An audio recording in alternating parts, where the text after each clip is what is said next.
What's going on, everyone? It's week 8, which is absolutely crazy that we're headed into finishing off the second month of the season. So let's get into our picks for this week. Remember, these are all money line picks. Okay, I don't mess with the spread too much. But game 1, Thursday Night Football, the Vikings and the Rams. I think the Vikings just have too much. The Vikings are going to be looking at kind of coming back from last week, right, of their first loss of the season. So we'll definitely see them kind of get back to what they were doing, before that first loss against the Lions. And I just don't think the Rams have enough to stop them. The Browns and the Ravens. Look, the Browns are in trouble, right? They don't have Watson. They were in trouble with Watson, let's be honest, and they might be worse without him. And the Ravens are the Ravens, right? Hand the ball off to King Henry, throw the ball to Zay Flowers, get Justice Hill involved, and let Lamar do his thing. The formula is pretty simple there offensively, and then their defense is going to simply shut the Browns down. I expect the Ravens to win big here.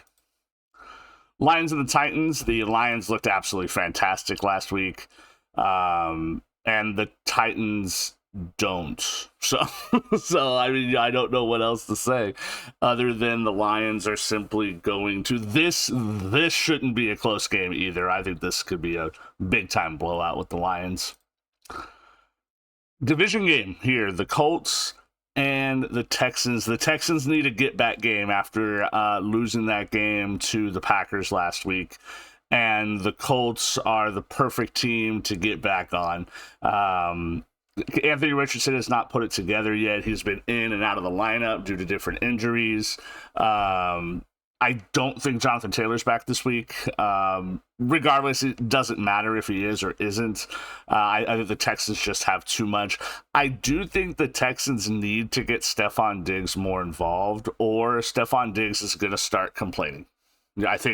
I think we're there now, where Diggs simply needs to be more involved. And now I'm not saying force him the ball because that never works out well, but I do think they should script him in pretty early, simple catch, maybe a wide receiver screen, get him the ball early, keep him happy. Packers and the Jaguars. Now, the Jaguars are back in the United States, like actually in Jacksonville now, so that might be bad for them. They play better in London. But, the Packers can simply put up points. They do give up points, though. And the Jaguars have been scoring points. This could turn into a shootout. That would not surprise me, but I do think offensively, those young receivers in Green Bay, Love will probably throw 4 touchdowns and 2 interceptions, right? But those 4 touchdowns are going to look damn good. So I expect the Packers to win this game. Cardinals and the Dolphins. The Cardinals defense, like I said in my review video for week 7 yesterday, the Cardinals defense suddenly could stop the run. That was weird. If that continues, this could be a close game. Tua is expected back. So we'll see how that goes. But I think with Tua back, that offense changes. It opens up their entire playbook. It opens up Tyreek Hill, which then gives A-Chain and Mostert the opportunity to run the ball because it spreads the defense out a little bit more. And I just don't think the Cardinals have enough to hang on to that. I wouldn't be surprised if this game is close, but I think Tua is what's going to put the Dolphins over the top. The Falcons and the Bucks. I had a hard time picking this game because the Falcons looked terrible last week against the Seahawks. And the Buccaneers have a lot of injuries. It's looking more and more like Mike Evans is not going to play, and they lost Chris Godwin. Speedy recovery, dislocated ankle. I hope he comes back quickly but safely. He won't be back this year.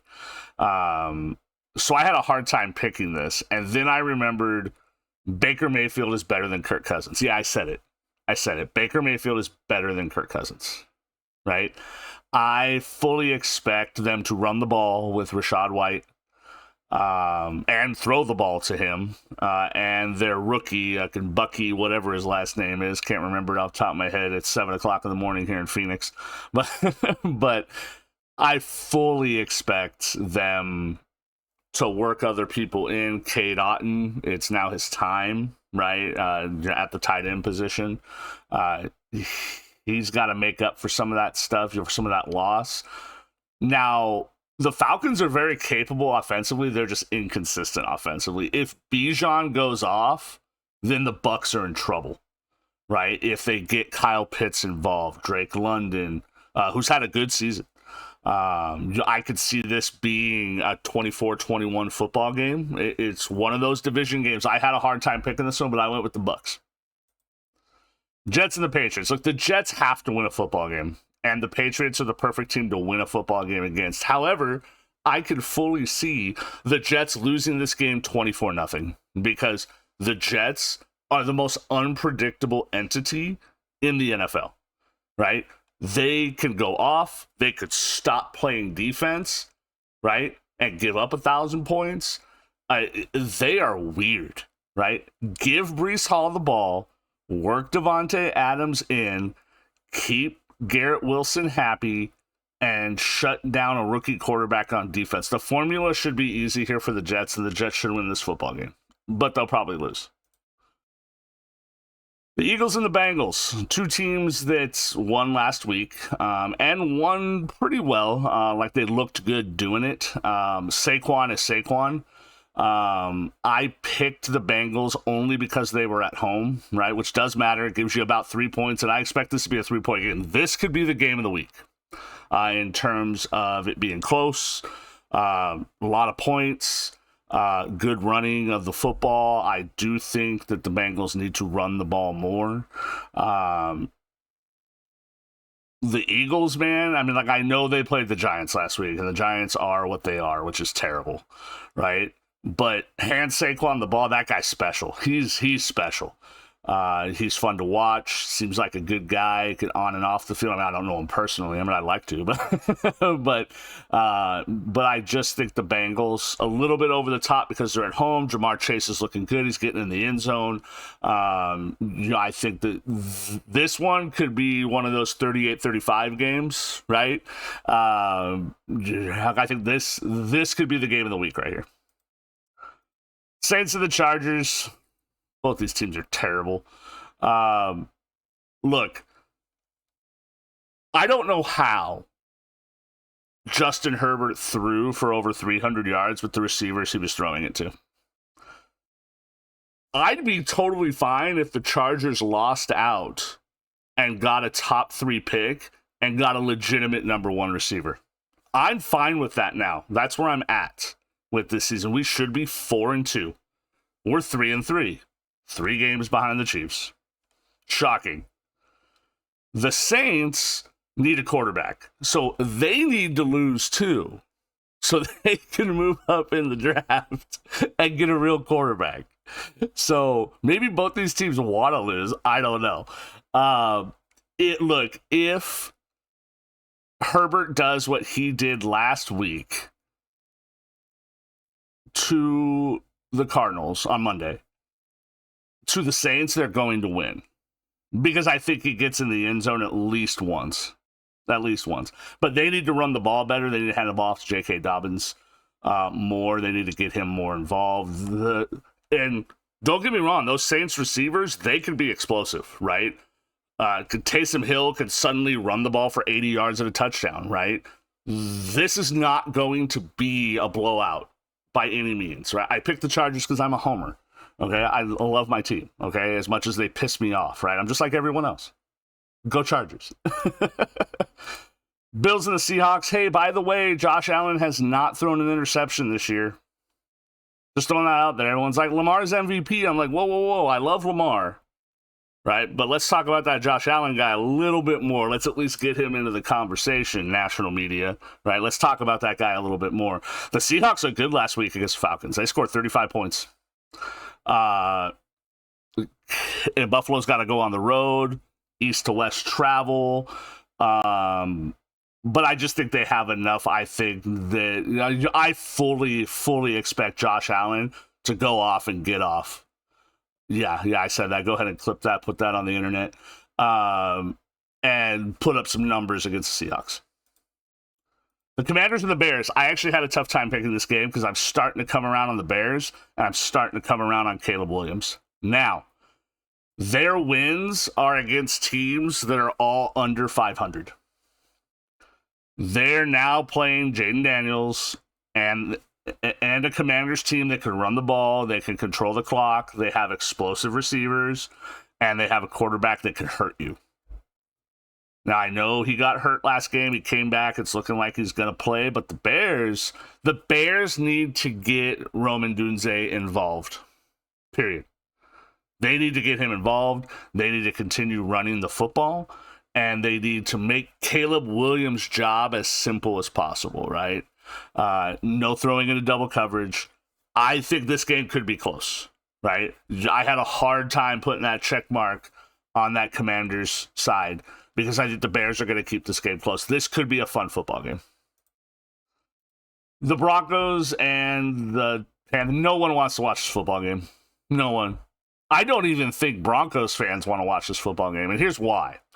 I picked the Broncos. I do not believe in Bo Nix at all. They scored over 30 points last week, and he had 156 yards passing. And no touchdowns. He's not good. Stop telling me to Bo leave. Stop it.